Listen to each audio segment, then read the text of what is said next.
जय हिंद। आप सभी का फिर से स्वागत है फॉर क्रिएटिव स्टडीज के एक नए एपिसोड में। आज की इस एपिसोड में हम लोग देखेंगे BPCG 174 के लिए मोस्ट इंपॉर्टेंट क्वेश्चन जो आने वाले एग्जाम के दृष्टिकोण से काफ़ी ज़्यादा महत्वपूर्ण होने वाली है। यदि इन सभी सवालों को आप कंप्लीट करके जाते तो आपको एग्जाम में थोड़ी सी भी प्रॉब्लम नहीं आने वाली है, क्योंकि ये सारे के सारे क्वेश्चन जो है आपके प्रीवियस ईयर के क्वेश्चन, लेटेस्ट असाइनमेंट और प्रीवियस ईयर के असाइनमेंट और आपके स्टडी मटेरियल, इन तीनों चीज़ों से लिया गया है। ये पूरा का पूरा आपके सिलेबस से आधारित पर है, ठीक है। तो ये काफ़ी ज़्यादा इंपॉर्टेंट होने वाली है सेशन। तो चलिए स्टार्ट करते हैं सेशन को, और स्टार्ट करने से पहले इसके सिलेबस के बारे में चर्चा करते हैं। जैसे कि BPCG 174 इसका सब्जेक्ट नेम है मनोविज्ञान और मीडिया। ये टोटल आपका 100 मार्क्स के एग्जाम होंगे और 3 घंटे का समय दिया जाएगा, ठीक है। और इसमें इस सब्जेक्ट में होता क्या है, जैसे कि एक क्वेश्चन है, इसमें से आपको 2 टाइप से क्वेश्चन पूछे जाएंगे। जैसे कि आपको पूछा जाएगा 5 + 5, इस तरह से अंकों पर आधारित होगी, तो इसको ध्यान रखना है। इसमें मतलब समझ में आज समझ सकते हो कि आप शॉर्ट टाइप से क्वेश्चन पूछेंगे। शॉर्ट टाइप से पूछने के साथ साथ आपको एक ही क्वेश्चन में 2 से 3 क्वेश्चन पूछा जाएगा। कभी कभी आपको ऐसा भी होगा 3 अंक के +5 अंक के +5 अंक के, इस तरह से भी क्वेश्चन देखने को मिल सकता है, ठीक है। 10 अंक 20 अंक, इस तरह से आपको एक ही क्वेश्चन में खंड वाइज में दिया रहेगा। ओके, मैंने इसको भी ऐड कर रखा है। सब कुछ एक एक करके डिटेल से चर्चा करूंगा। ओके, तो चलिए पहला क्वेश्चन देखते हैं। पहला क्वेश्चन कहा जाता है परासामाजिक संबंधों की विशेषताओं तथा प्रभावित करने वाले घटकों का वर्णन कीजिए। ये क्वेश्चंस काफ़ी ज़्यादा महत्वपूर्ण है।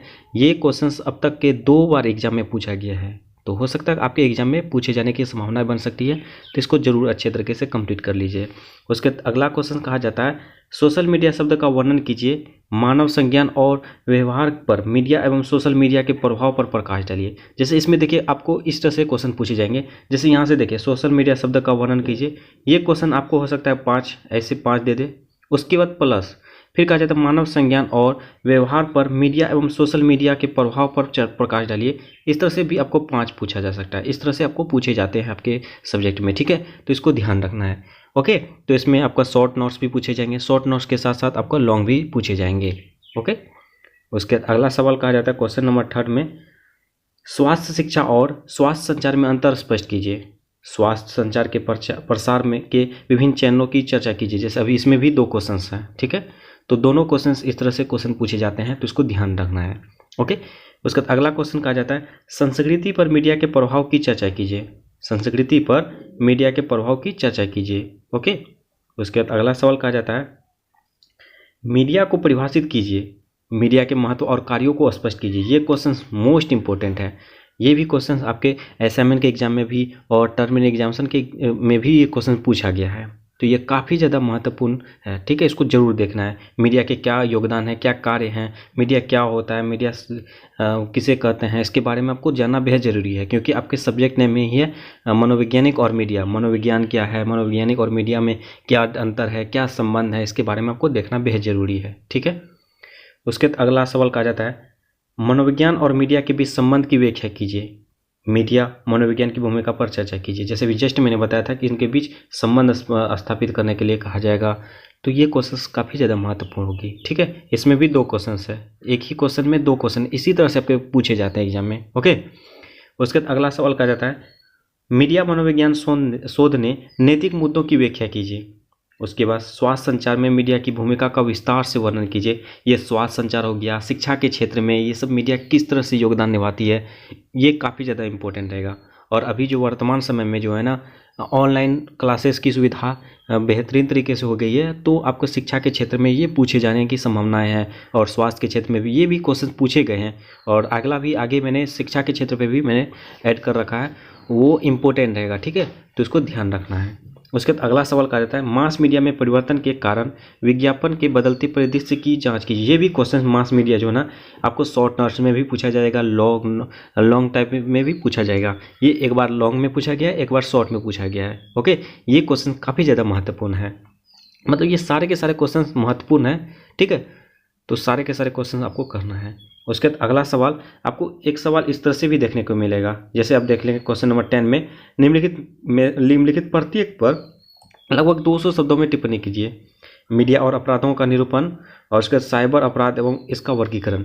ये आपको 10-10 अंकों के पूछे जाएंगे और ये 100% एक क्वेश्चन ऐसे देखने को मिलेगा। ठीक है, आपको दो क्वेश्चन जो है ना 200 शब्दों में लिखने के लिए कहा जाएगा, तो इसको ध्यान रखना है। ओके, उसके अगला सवाल कहता है सामाजिक निर्माणवाद के सिद्धांत की व्याख्या कीजिए और प्रतीकात्मक अंत क्रियावाद से अंतर स्पष्ट कीजिए।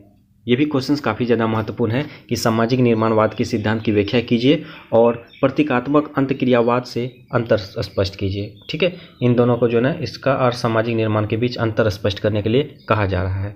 उसके अगला सवाल कहा जाता है आधुनिक विज्ञापन के नए प्रारूपों का उदाहरण सहित स्पष्ट कीजिए। आधुनिक विज्ञापन जो है ना, अभी वो लेटेस्ट वाले विज्ञापन जो है, इसके बारे में आपको इसके प्रारूप क्या है इसको स्पष्ट करने के लिए कहा जा रहा है। और कहा जाता है मीडिया मनोविज्ञान पर चर्चा कीजिए। मीडिया मनोविज्ञान पर चर्चा के लिए कहा जा रहा है। अगला सवाल कहा जाता है वास्तविकता की सामाजिक संरचना के विभिन्न परिप्रेक्ष्यों की चर्चा कीजिए। ये भी क्वेश्चन काफ़ी ज़्यादा महत्वपूर्ण है। ठीक है, उसके अगला सवाल कहा जाता है क्वेश्चन नंबर 15 गेमिंग तथा मीडिया फैंडम से संबंधित विभिन्न पहलुओं की चर्चा कीजिए। जैसे भी गेमिंग का भी काफ़ी ज़्यादा दौर है, शिक्षा का दौर है, यानी ऑनलाइन ये मीडिया के तहत जो है ना ये सब काफ़ी ज़्यादा प्रोग्रेस में है, तो इससे रिलेट करके क्वेश्चंस पूछे जाते हैं, तो इसको ध्यान देना है आपको। ठीक है, उसके बाद अगला क्वेश्चन कहा जाता है मीडिया प्रतिनिधित्व के आयामों को स्पष्ट कीजिए। मीडिया प्रतिनिधित्व में जेंडर रूढ़िवादिता की चर्चा कीजिए। ठीक है, इसमें भी 2 क्वेश्चन है, इसको भी ध्यान रखना है।